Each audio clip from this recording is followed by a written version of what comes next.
This interview is for information only and should not be considered as investment advice or a recommendation to buy shares in the company featured. Welcome to this Stock Box interview.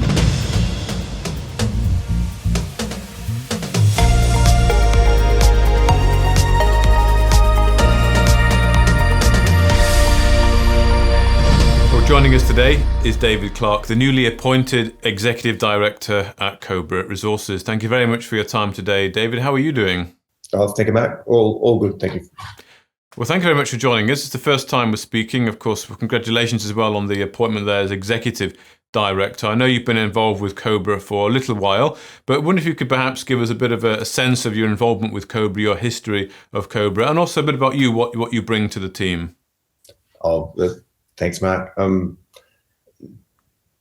Yes, a couple of friends and I, Bruce Pankart, who is a merchant banker, used to run Merrill Lynch in Australia, and Craig Ball, who's the chairman of Taylor Colson, a broking firm in Australia. And we've been looking around for interesting areas, and the Southern Gawler Craton in South Australia is an extremely interesting area.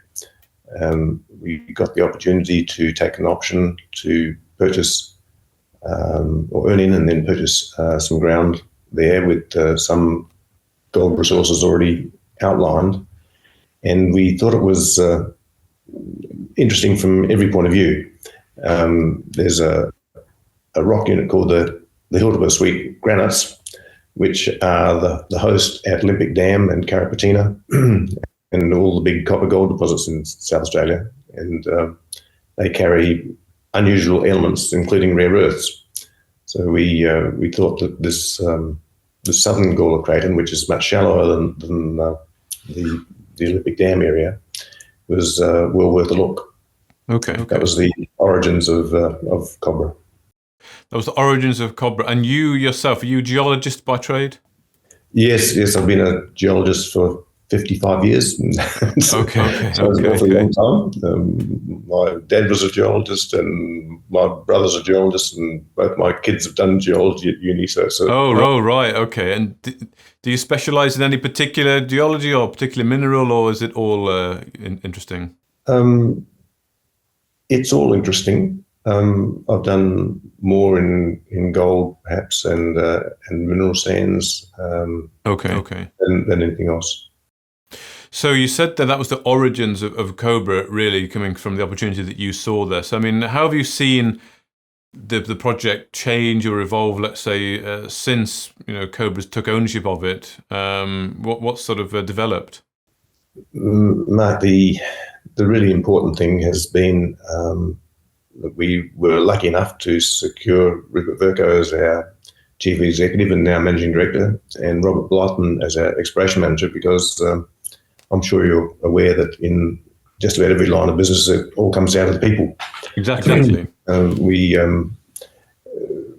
We started off looking just at the gold, but Rupert and Rob recognised that we were getting elevated rare earths, and then, quite a brilliant piece of geological thinking, worked out that there was another mode of occurrence in this area with vastly better recovery characteristics, and that's been our focus for the last year, and it's quite outstanding work.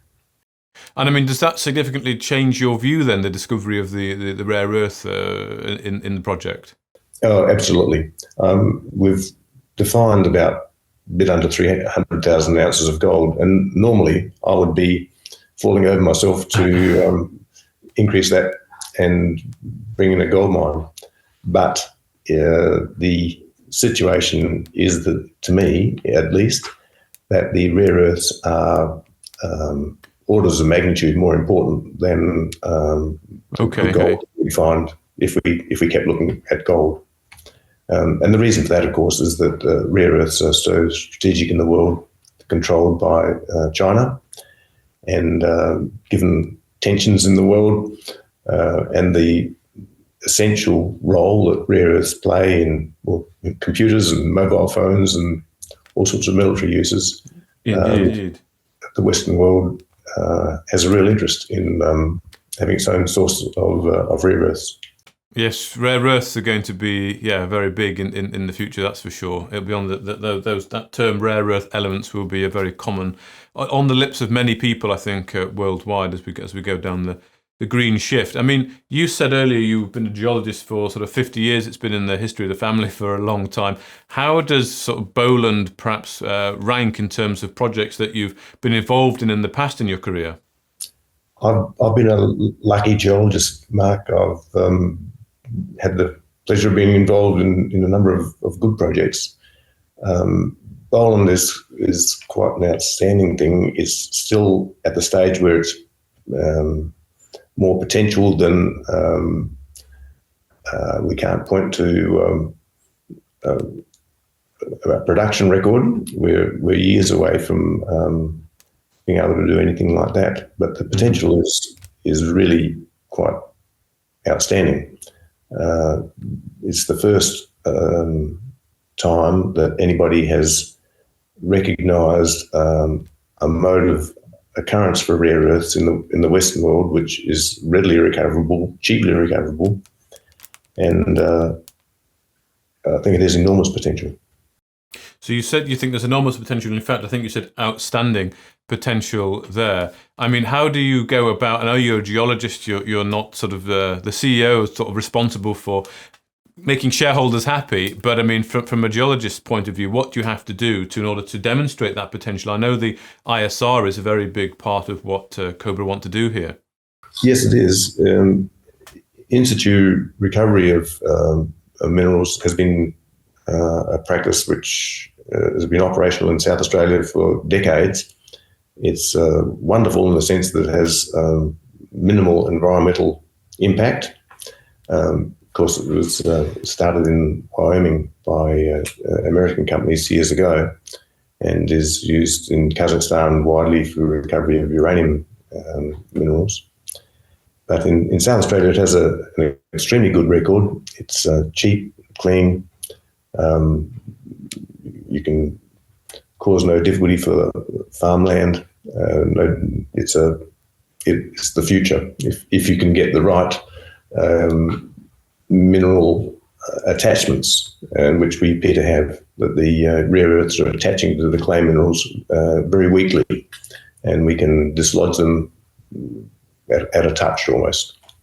Okay, so are you feeling pretty confident about the ISR progress here and actually being able to extract through ISR?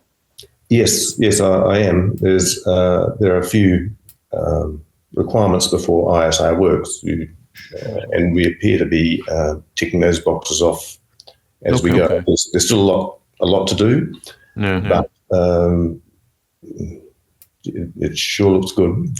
It sure looks good. So, I mean, if I was to finish off with a final thought, how are you feeling about this project as a whole then, from a geologist point of view, and the potential to, make people happy and deliver the goods? Well, I'm at the stage where I'm beginning to think in terms of talking to offtake partners, because I think that if we keep putting one foot in front of the other, and if we keep getting the results we are getting so far, that we'll get to the point where we'll be able to produce a rare earth product. So that I'm starting to think about how to reach out and engage with potential offtake partners. It's a happy time as far as I'm concerned. A happy time as far as you're concerned, and of course with the new appointment as executive director, I guess you have more skin in the game now, more say in the game. Well, I salute the chairman and the managing director, as every director does, but I do get a chance to be a little more involved, which is absolutely wonderful, because I think it's a quite outstanding project. Okay. Well, thank you very much for your time today, David Clark, the executive director at Cobra Resources. Thank you, Matt. If you enjoyed this interview, then give us a thumbs up, a like or a retweet. Subscribe to us on YouTube or follow us on Twitter, and hit that notification bell to be the first to know when we release new content. There's loads of great content on our website too, across all our programs at stockboxmedia.com. Thank you for watching.